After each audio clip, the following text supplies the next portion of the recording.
नमस्कार दर्शकों, स्वदेश न्यूज के इस खास कार्यक्रम सबकी बात में आप सबका स्वागत है।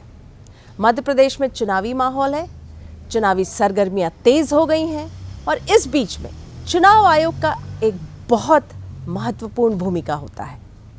आज हम बातचीत करेंगे retired IAS officer OP Rawat ji से।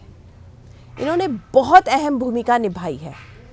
2015 से 18 तक वो इलेक्शन कमीशन दिल्ली में रहे हैं। वो पहले इलेक्शन कमिश्नर रहे और 2018 में चीफ इलेक्शन कमिश्नर रहे। और 2018 आपको याद होगा, मध्य प्रदेश में चुनाव हुए थे, सत्ता परिवर्तन हुआ था। उस समय ये जिम्मेदार थे। काफ़ी सारे स्टेट्स की इलेक्शन इन्हीं के सुपरविजन में हुए थे। साथ में रावत साहब ने बाबूलाल गौर और शिवराज सिंह चौहान, दोनों चीफ मिनिस्टर्स के प्रिंसिपल सेक्रेटरी भी रहे हैं लगभग 3 साल तक। तो बहुत सारे मुद्दे हैं डिस्कशन के लिए, खास करके चुनाव आयोग की भूमिका, चुनाव को लेकर किस तरह का माहौल रहता है, किस तरह की चुनौतियां चुनाव आयोग के सामने रहती है। चलिए आज हम उनसे बातचीत करेंगे। सर, आपका स्वदेश न्यूज के इस खास कार्यक्रम सबकी बात में बहुत बहुत स्वागत है। धन्यवाद। सर, जैसा कि 2018 में आपके सुपरविजन में इलेक्शंस हुए थे, बहुत सारे राज्यों के हुए थे, लेकिन हम मध्य प्रदेश की बात करेंगे। उस समय मध्य प्रदेश में हुआ था। अभी भी पूरा चुनावी माहौल है। किस तरह की चुनौतियां आप लोग फेस करते हैं चुनाव आयोग? 18 में तो एक डुप्लीकेट वोटर्स का चुनौती बहुत बड़ी थी, जो कांग्रेस पार्टी ने बहुत जद्दोजहद के साथ उठाई थी और इलेक्शन कमीशन ने भी बहुत उसमें काम किया था। डी डुप्लीकेशन सॉफ्टवेयर लिया था, फ़ोटो रिकॉग्निशन सॉफ्टवेयर ख़रीदा था। इन सब से पूरी इलेक्टोरल रोल को अच्छी तरह से प्योरीफाई करने का काम किया था और जो शिकायत इन लोगों की थी उस नंबर से एकदम से करीब 1%, 1.5% तक डुप्लीकेट वोटर्स रिड्यूस कर दिए थे। तो 1% बचे इतने। तो उससे काफ़ी संतोष भी हुआ इन लोगों को और उससे वोटिंग परसेंटेज भी बढ़ा।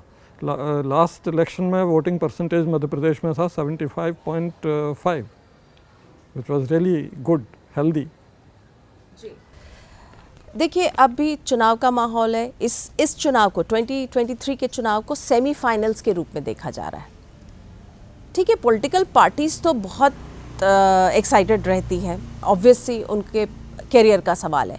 लेकिन अगर हम एक इन जनरल बात करें तो भारतीय बहुत ज़्यादा चुनाव को लेकर गर्व नहीं महसूस करते हैं। ये आपको क्या लगता है, इसके पीछे क्या कारण है? मैं एक्चुअली इससे सहमत नहीं हूँ, क्योंकि आम जनता में जब भी इलेक्शन कमीशन ने कोई भी कैंपेन चलाया, कभी भी उनसे बात की, तो आम भारतीय जो है अपने निर्वाचन पर बहुत गर्व करता है कि हमारी निर्वाचन प्रणाली इतनी अच्छी है कि जैसा भी वो मत देता है बिल्कुल उसी तरह की जनप्रतिनिधित्व और सरकार आ जाती है। और यहाँ तक कि बाहर के लोग भी, जब भी हम लोग विदेश की किसी भी मीटिंग में जाते हैं तो सारी डेमोक्रेसीज़ में इंडिया के इलेक्शंस की बड़ी तारीफ़ होती है। और अपने देश में भी जो नोटेड हिस्टोरियन है रामचंद्र गुहा, उनने आज़ादी के 70 साल बाद एक भाषण में कहा कि आज़ादी के 70 साल बाद अगर हमारा देश किसी चीज़ पर गर्व कर सकता है तो वो निष्पक्ष और क्रेडिबल चुनाव लगातार कराने की बात पर गर्व कर सकता है। तो मुझे ये लगता है कि आम जनता तो बहुत संतुष्ट है। पॉलिटिकल पार्टीज़ और कैंडिडेट्स भी जब चुनाव होता है तो वो एक दंगल की तरह है। तो उस समय अगर वो चुपचाप रहेंगे, कुछ भी नहीं करेंगे, तो क्या लड़ाई है? तो उस समय तो वो सब कुछ करते हैं, लेकिन जैसे ही रिजल्ट आता है उसको पूरी तरह से शिरोधार्य करके अपने अपने काम में लग जाते हैं। और दूसरे देशों जैसा किसी भी तरह का हुड़दंग, जैसे अमेरिका में हुआ 6 जनवरी 2021 को राष्ट्रपति चुनाव में जो हारे, उनके लोगों ने संसद का घेराव कर डाला, दूसरे देशों में होता है, अपने यहाँ कभी नहीं हुआ। तो इससे मुझे लगता है सारे स्टेक होल्डर्स अपने यहाँ की निर्वाचन प्रणाली से बहुत संतुष्ट हैं। जी, ये बात तो आपने बिल्कुल सही कही कि जो विश्वसनीयता इंडियन इलेक्शंस को लेकर है, ये अन्य जो बाहर की कंट्रीज़ हैं, जो डेमोक्रेटिक कंट्रीज़ हैं, उनके इलेक्शंस पे भी उनको नहीं माना जाता कि वो इतने फेयर इलेक्शंस होते हैं।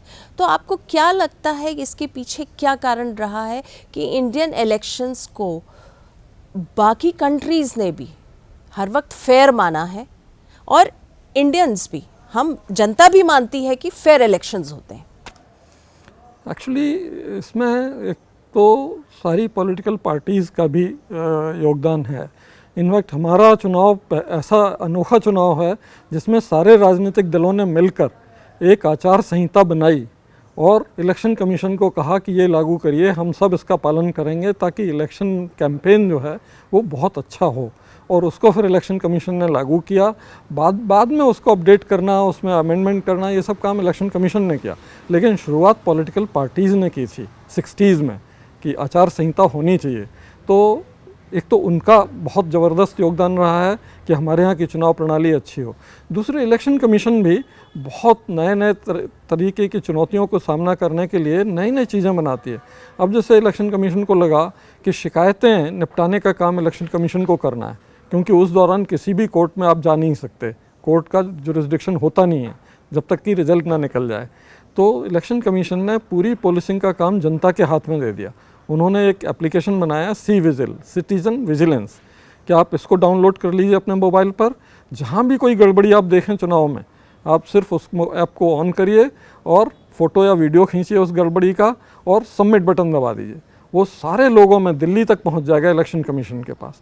और इलेक्शन कमीशन ने बंदिश ये लगाई हुई है कि 100 मिनट के अंदर उस पर जांच हो जाएगी, उस पर FIR, अरेस्ट, सीजर जो भी होना है वो हो जाएगा और आपको खबर हो जाएगी कि हमने ये किया है। तो इतना एम्पावरमेंट किसी और देश में, किसी और डेमोक्रेसी में नहीं मिलता। तो आचार संहिता का उल्लंघन, बहुत खबरें हम लोग पढ़ते हैं, उल्लंघन होता है, पेड न्यूज़ की भी बात आती है, पॉलिटिकल पार्टीज़, कैंडिडेट्स भी आचार संहिता का उल्लंघन करते हैं। लेकिन इसमें हम लोग अक्सर देखते हैं कि इलेक्शन कमीशन नोटिस सर्व करता है, लेकिन बहुत कोई कड़ी कार्रवाई ऐसा सुना नहीं कभी। एक्चुअली इसको हम एक कॉन्टेक्स्ट में रखेंगे। ये पॉलिटिकल कन्फ्लिक्ट का रिजोल्यूशन, ये कैसे होता था? पहले युद्ध होते थे, बैटल्स, वार्स, या बेटा बाप को मार के गद्दी हथियाता था।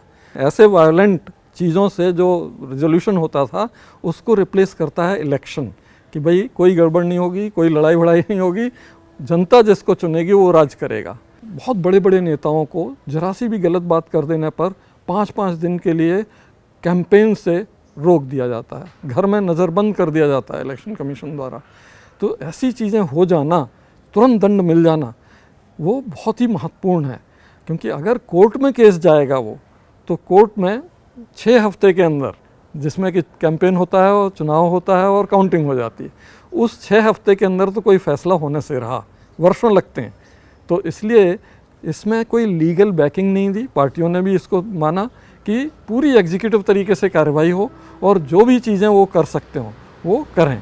तो मुझे ये लगता है कि इसमें किसी भी तरह की कोताही नहीं है, किसी भी तरह की कमजोरी नहीं है, और ये बहुत ही अच्छी व्यवस्था है।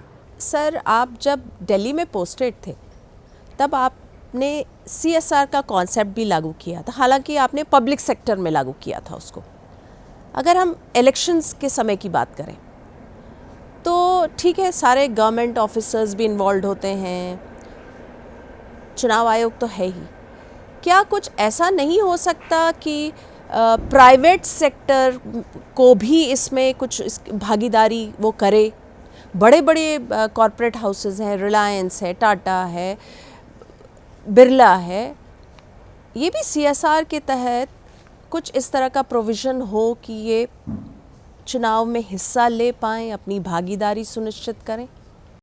इसमें सबसे बड़ा मुद्दा ये है कि कोई भी व्यक्ति किसी भी काम के लिए पैसा तब तक नहीं देना चाहता जब तक कि उससे उसके हित का संवर्धन ना हो।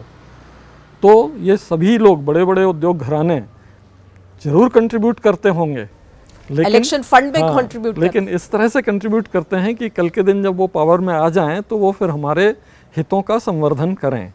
अगर हम CSR या उसके माध्यम से करने की कोशिश करेंगे तो मुझे लगता है कि वो सफल नहीं होगा, क्योंकि अमेरिका में इसका उदाहरण है। अमेरिका में, USA में उन्होंने पब्लिक फंडिंग, स्टेट फंडिंग, उसके लिए कोशिश की। तो शुरू में तो बड़ा उत्साह रहा और स्टेट फंडिंग वाले कैंडिडेट ज़्यादा संख्या में जीते, लेकिन बाद में उनके सुप्रीम कोर्ट ने 2010 में एक रूलिंग दे दी कि पैसा देना भी फ्रीडम ऑफ एक्सप्रेशन के तहत कवर्ड है। हम पैसा दे रहे हैं तो हम अपने आप को एक्सप्रेस कर रहे हैं कि ये व्यक्ति, ये पार्टी आ जाए, तो ऐसे में आप किसी भी तरह की रोक उस पर नहीं लगा सकते, उसको करने देना चाहिए। तो उस वजह से फिर वो स्टेट फंडिंग वाला या पब्लिक फंडिंग वाला काम जो है वो चल तो रहा है, लेकिन एक्सक्लूसिव नहीं हो पा रहा है। हर तरह के लोग, पॉलिटिकल एक्शन कमिटीज़, उद्योग धंधे, सभी जगह से पैसा आता है और इलेक्शन को प्रभावित करने का काम करता है। अगर हम भारत की बात करते हैं तो पूरा डिजिटलाइज हो गया है, सब चीज़ ऑनलाइन है। और आप जब थे इलेक्शन कमीशन में, उससे पहले से काम हो रहा है, ऑनलाइन वोटिंग हो जाए और बहुत सशक्त रूप में हो जाए, तो क्या बाधाएं आ रही हैं, क्या चुनौतियां हैं जो वो पूरी तरह से नहीं हो पा रहा है? एक्चुअली इसमें पहला पायलट जो है वो गुजरात में हुआ लोकल बॉडी इलेक्शन में, और उसमें ये पाया गया कि जितना उसमें खर्चा होता है उतना उसका उपयोग नहीं होता। इनफैक्ट पहले इलेक्शन में जब ऑनलाइन वोटिंग कराई गई तो हार्डली 1% के लगभग वोटर ने ही उसका उपयोग किया, 99% पोलिंग स्टेशन। दूसरे इलेक्शन में भी बिल्कुल ऐसी ही स्थिति रही, 1.2 या 1.4% लोगों ने ही किया। और उसके लिए इतना खर्चा करना देश स्तर पर, पूरे कंट्री में, लोकसभा या विधानसभाओं के चुनाव में करना उचित नहीं लगा।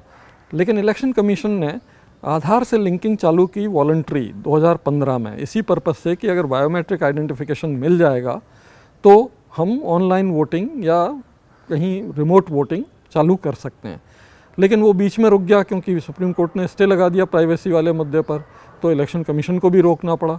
बाद में जब फैसला हो गया सुप्रीम कोर्ट से और एक्ट में अमेंडमेंट हो गया तो फिर से आधार लिंकिंग शुरू हो गई है वॉलंटरी। और आपको खुशी होगी कि मध्य प्रदेश में 5.5 करोड़ वोटर में से 4.8 करोड़, लगभग 90% वोटर ने आधार लिंक करा लिया है। तो बायोमेट्रिक आइडेंटिफिकेशन का काफ़ी कुछ काम हो चुका है। बाकी टेक्नोलॉजी जो सेफ़ हो वो बनाने के लिए सीडैक को नियुक्त किया था इलेक्शन कमीशन ने उसी समय, तो वो डेवलप भी कर रहे हैं। कई तरह के मॉडल्स देखे उन्होंने, ब्लॉकचेन टेक्नोलॉजी और दूसरी टेक्नोलॉजी उन्होंने देखी है, तो वो डेवलप कर रहे हैं। जैसे ही ये दोनों चीज़ें पूरी होती हैं तो उस समय विचार किया जाएगा, सारी पॉलिटिकल पार्टीज से सहमति ली जाएगी, उस समय इसके बारे में आगे कार्रवाई होगी। मतलब आने वाले वर्षों में हम उम्मीद कर सकते हैं कि हम घर बैठे वोटिंग कर सकें? क्यों नहीं, बल्कि घर बैठे वोटिंग तो इस बार भी होगी। 80 वर्ष से ऊपर और जो डिफरेंटली एबल्ड लोग हैं, दिव्यांगजन हैं, उनको ये मौका दिया गया है कि अगर वो रजिस्टर करा लेते हैं BLO से कह के कि भाई हम तो घर से ही वोट करेंगे, तो पूरी पोलिंग पार्टी बैलेट बॉक्स और वो सब लेके उनके घर जाएगी, उनसे उसमें बैलेट पेपर पर निशान लगवाएगी, उसे बंद करवा के उसे बैलेट बॉक्स में डलवाएगी। ये व्यवस्था 80 वर्ष से ऊपर के लोगों के लिए और दिव्यांगजनों के लिए उपलब्ध है इस बार भी। लेकिन ये कम लोगों के लिए है, हाँ, कंडीशनल है। हाँ, जनरल लोगों के लिए नहीं है, नहीं है। जनरल बट ऐसा समय आएगा आगे आने जरूर वाले आएगा, जरूर आएगा। एंटायर अक्रॉस सब कोई जो है घर बैठे ही वोटिंग कर पाए, जरूर आएगा। हमने देखा है कि चुनाव आयोग एजेड, फिजिकली चैलेंज, ट्रांसजेंडर, इस पे काफी काम करता है। नया और क्या कर रहा है इलेक्शन कमीशन? माइग्रेंट वर्कर्स जो फसल कटाई के लिए गरीब प्रदेशों से पंजाब, हरियाणा, दूसरे राज्यों में चले जाते हैं और इलेक्शन टाइम में अपने घर पे नहीं रहते हैं, तो वो भी वोट नहीं डाल पाते हैं। उनकी संख्या जो है 5-6 करोड़ के लगभग हो जाती है। इसी तरह से जो NRIs हैं, विदेशों में रह के अपने देश के लिए बहुमूल्य फॉरेन एक्सचेंज कमाते हैं, लेकिन वो वोट डालने के लिए पोलिंग स्टेशन तक नहीं आ पाते हैं, तो उनका वोट भी नहीं हो पाता है। तो इन सब के लिए इलेक्शन कमीशन प्रयास कर रहा है और उन्होंने एक रिमोट वोटिंग मशीन बनवाई है, जिसका डेमोन्स्ट्रेशन पिछली ऑल पार्टी मीटिंग में उन्होंने किया है। लेकिन अभी उसमें कुछ और काम करना बाकी है, इसीलिए अभी पॉलिटिकल पार्टीज़ ने उस पर अपनी सहमति नहीं जताई है। तो अभी काम करेंगे वो और फिर उसको डेमोन्स्ट्रेट करेंगे और कोशिश ये करेंगे कि अगर वो सबकी सहमति हो जाती है तो जो माइग्रेंट वर्कर जिस जगह काम कर रहा है वहीं उसका पोलिंग स्टेशन हो जाएगा, वहीं वो वोट डाल सकेगा, उसे अपने घर या अपने पोलिंग स्टेशन वापस नहीं आना पड़ेगा।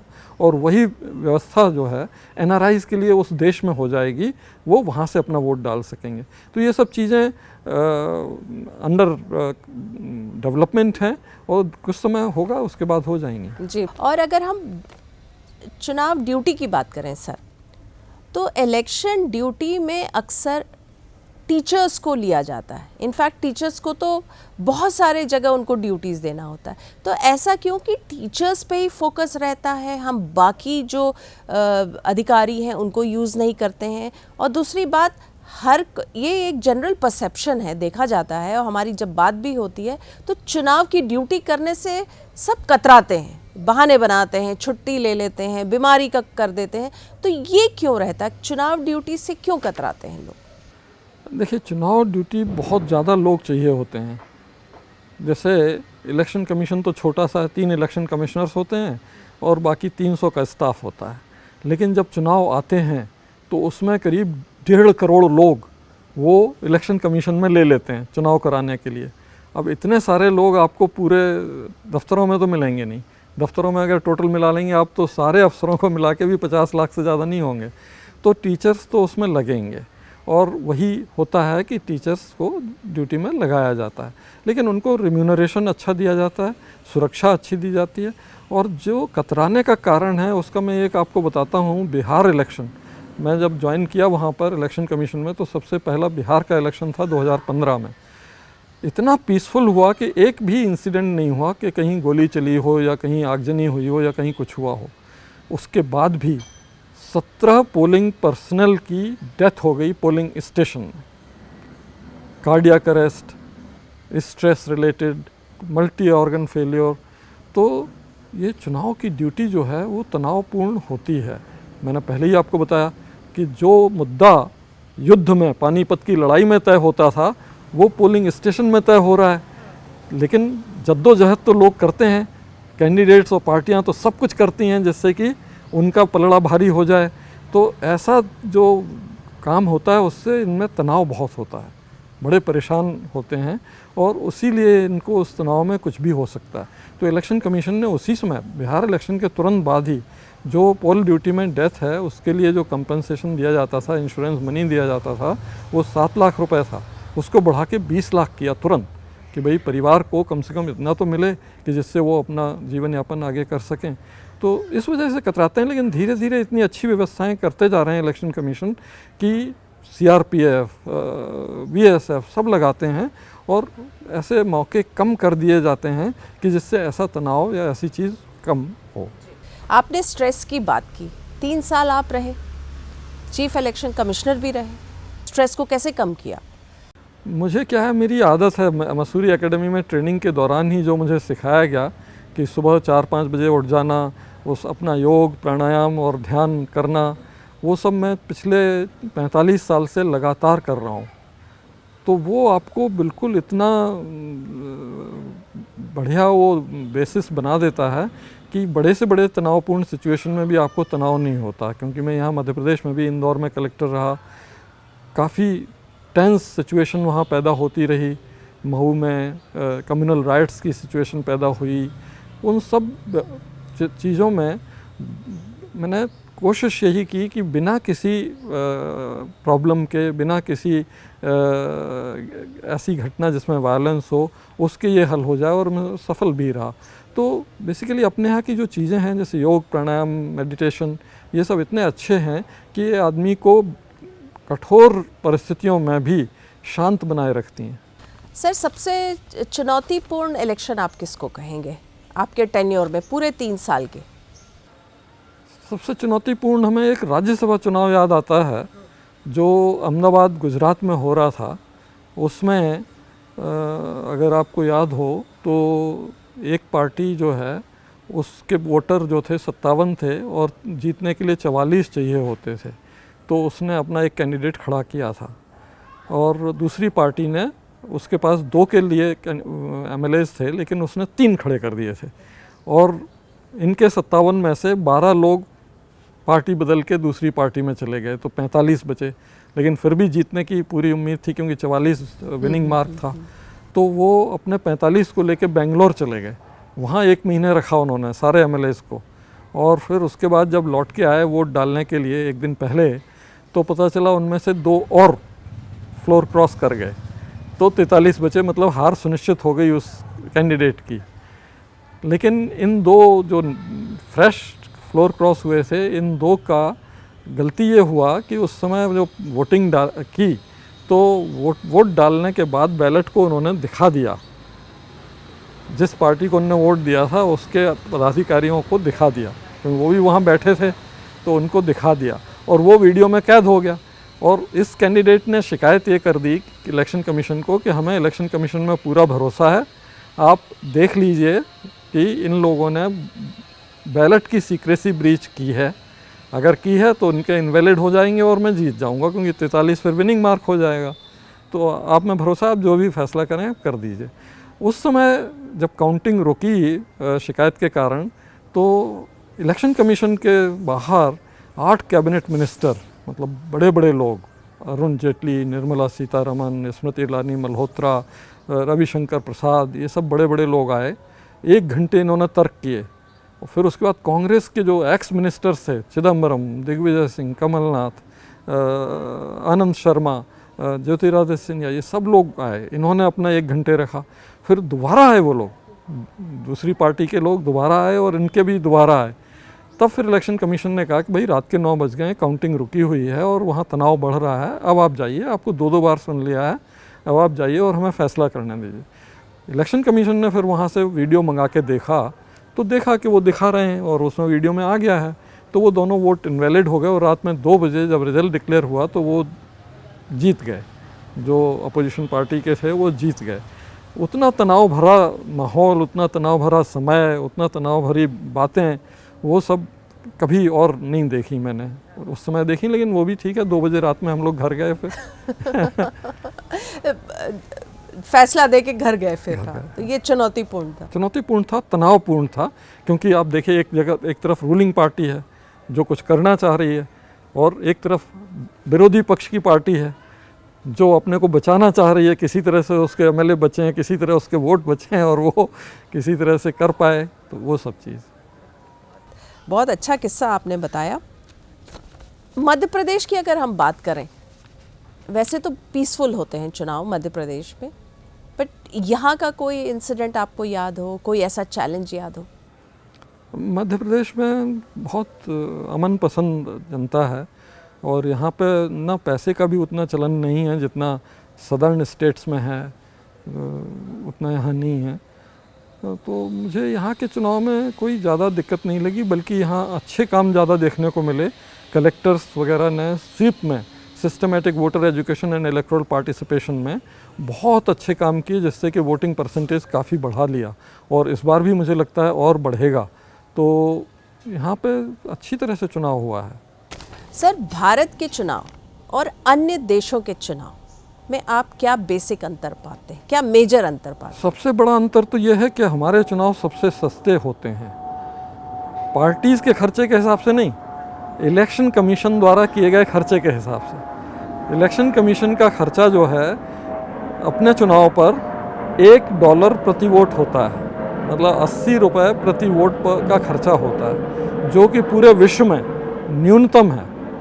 हमारे पड़ोसी देश में अभी चुनाव हुए थे राष्ट्रपति वाले, तो उसमें आप सोचिए $1.75 का खर्चा आया था।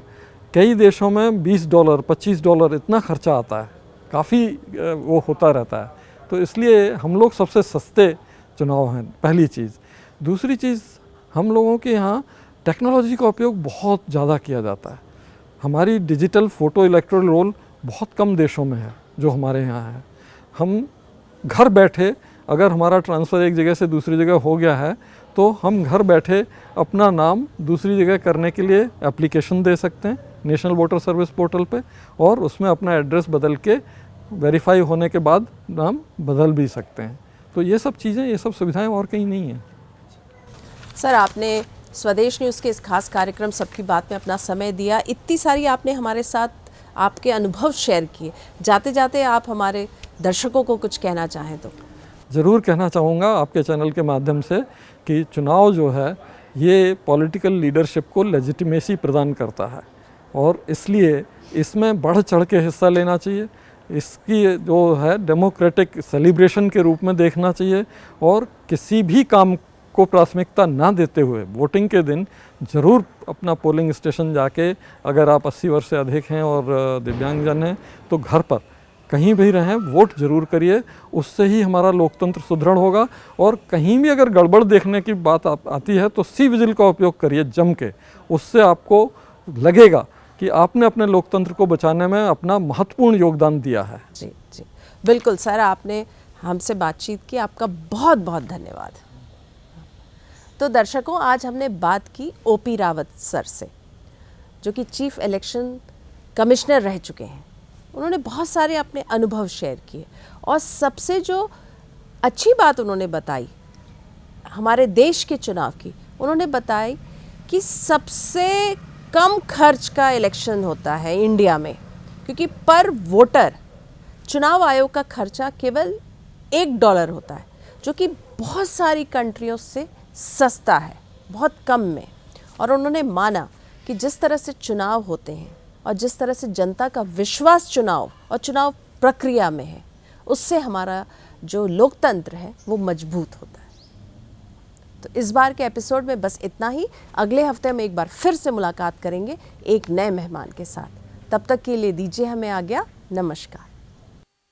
ऐसे ही वीडियोस को लाइक, शेयर, फॉलो और YouTube को सब्सक्राइब कर बेल आइकॉन दबाना ना भूलें। और ताज़ा अपडेट्स के लिए हमारी वेबसाइट swedeshlive.com पर जरूर जाएं।